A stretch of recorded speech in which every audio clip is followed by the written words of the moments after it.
আসসালামু আলাইকুম ভিউয়ার্স, আশা করি আলহামদুলিল্লাহ আপনারা সবাই ভালো আছেন। আজকে আপনাদের সাথে আমি এই সুন্দর পিঠাটার রেসিপি শেয়ার করছি। এই মিষ্টি পিঠাটার নাম হচ্ছে সমুচা পিঠা। দেখতে যেমন সুন্দর, খেতেও খুব মজাদার এবং ক্রিস্পি। পিঠার সংরক্ষণ পদ্ধতিও আমি বুঝিয়ে বলবো এবং সম্পূর্ণ রেসিপিটা আমি করে আপনাদের দেখাচ্ছি। আশা করছি রেসিপিটা আপনাদের কাছে ভালো লাগবে।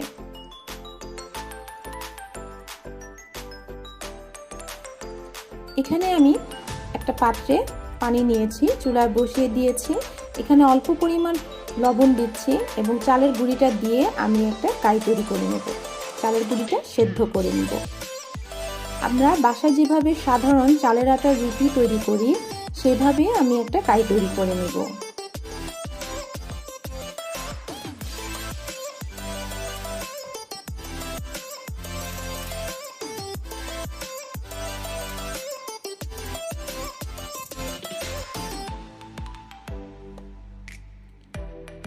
সেদ্ধ হয়ে গেছে, এবার ভালোভাবে মথে নিচ্ছি। হাতটাকে ঠান্ডা পানিতে বারবার অল্প অল্প ভিজিয়ে তারপর এভাবে মথে নিতে হবে এবং চালের গুঁড়িটা গরম থাকা অবস্থায় এভাবে মথে নিতে হবে। ভালোভাবে মথে নেওয়া হয়ে গেছে। এবার আমি একটা ঢাকনা দিয়ে এটা এভাবে ঢেকে রাখছি এবং পিঠাগুলো একটা একটা করে বানিয়ে নিচ্ছি। ভিউয়ার্স, আমরা সাধারণ রুটি যেভাবে বানাই সেভাবেই রুটিটা হবে, বাট সাধারণ রুটি থেকে আমরা খামিটা ছোট্ট করে নেব। রুটিটা একটু সাইজে ছোট হবে এবং পাতলা করে বেলে নিচ্ছি।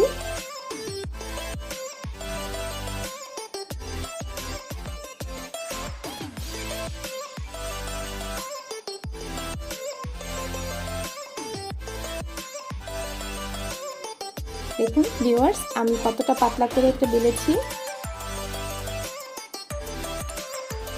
আশা করি আপনারা বুঝতে পেরেছেন। এবার একটা ছোট বাটিতে আমি সয়াবিন তেল নিয়েছি, ছুরি নিয়েছি। ছুরিটা একটু তেলের মধ্যে মেখে ছুরির সাহায্যে আমি এভাবে দাগ কেটে নিচ্ছি। একটু সাবধানে কাজটা করতে হবে, যেহেতু রুটিটা খুবই নরম এবং অনেক পাতলা করে বেলেছি। বেশি জোড়াজুড়ি করলে টানলে ছিঁড়ে যাবে, এজন্য আস্তে আস্তে আলতোভাবে এভাবে চেপে চেপে দাগ কেটে নিচ্ছি।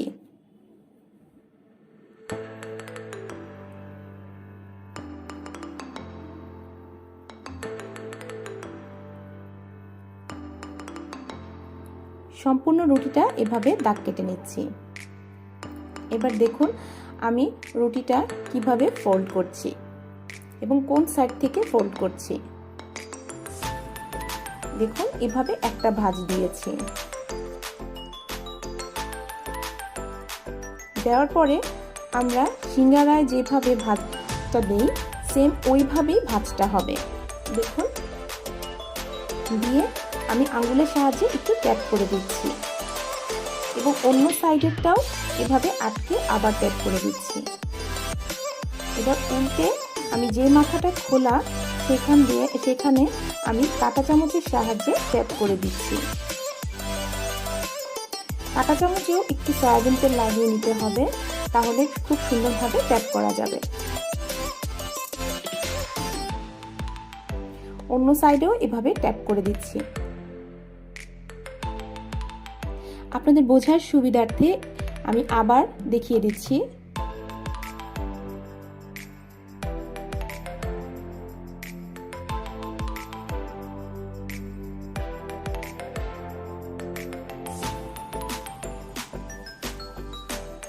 দেখুন আমি বারবার ছুরির আগায় তেল লাগিয়ে নিচ্ছি যাতে দাগ কাটতে সুবিধা হয়।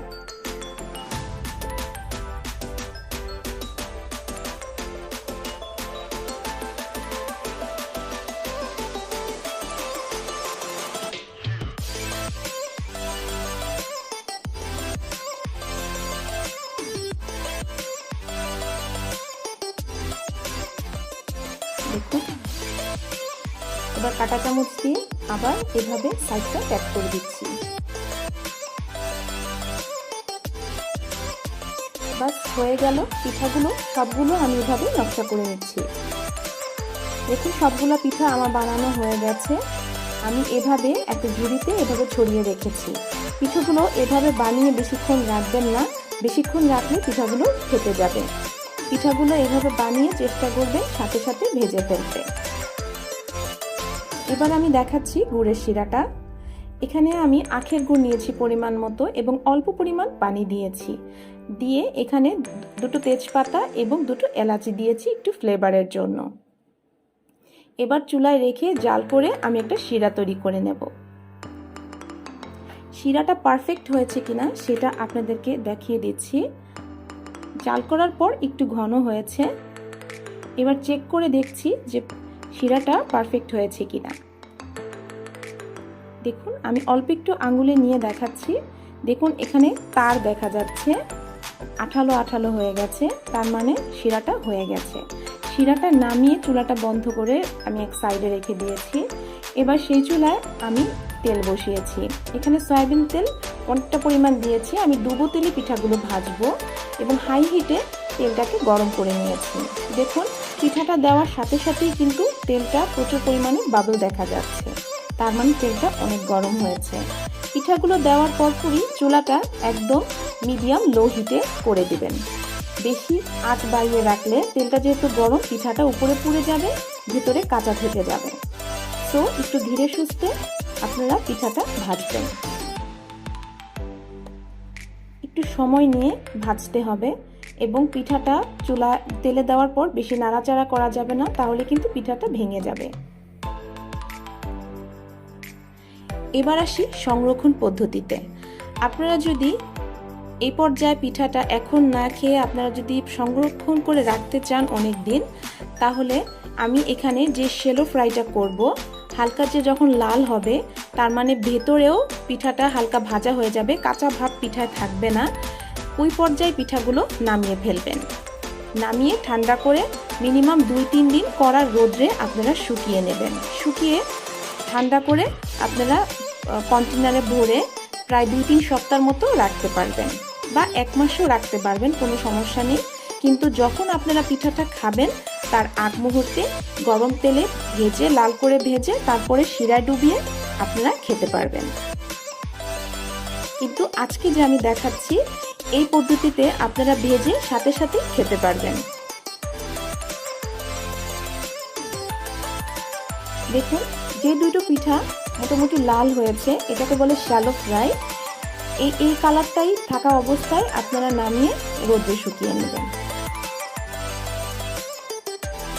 এই পিঠাগুলো অল্প আঁচেই আমি আস্তে আস্তে ভালোভাবে ভেজে নিচ্ছি, যাতে ভেতর থেকে ভাজা হয়ে যায়।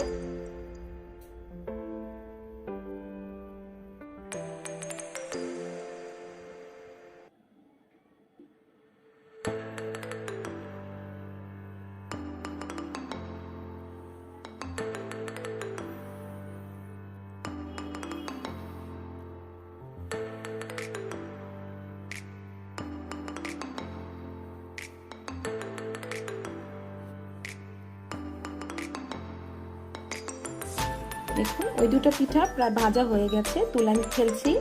তুলে গরম গরম পিঠাটাই আমি গুড়ের শিরায় দিচ্ছি। শিরায় দিয়ে বেশিক্ষণ রাখবো না, জাস্ট উল্টে পাল্টে আমি কিছুক্ষণ নেড়ে উঠিয়ে ফেলবো।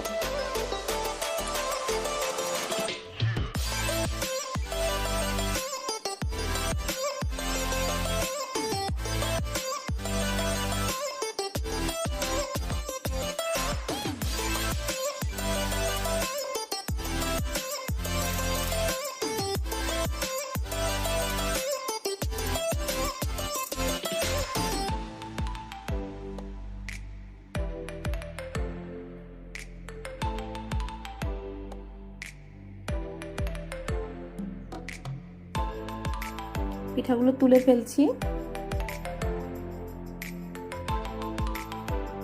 এভাবে পিঠা ভাজতে ভাজতে যদি এক পর্যায়ে দেখেন আপনাদের যে গুড়ের শিরাটা সেটা বেশি ঘন হয়ে গেছে, সেই পর্যায়ে ভয় পাওয়ার কোনো কারণ নেই।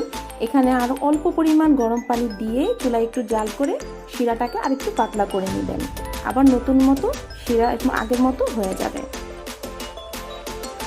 শিরাটা বেশি ঠান্ডা হয়ে গেলে ঘন হয়ে যায়।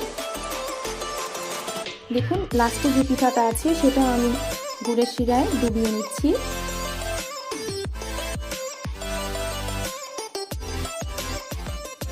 এভাবে করেই আমার সবগুলো পিঠা বানানো হয়ে গেছে।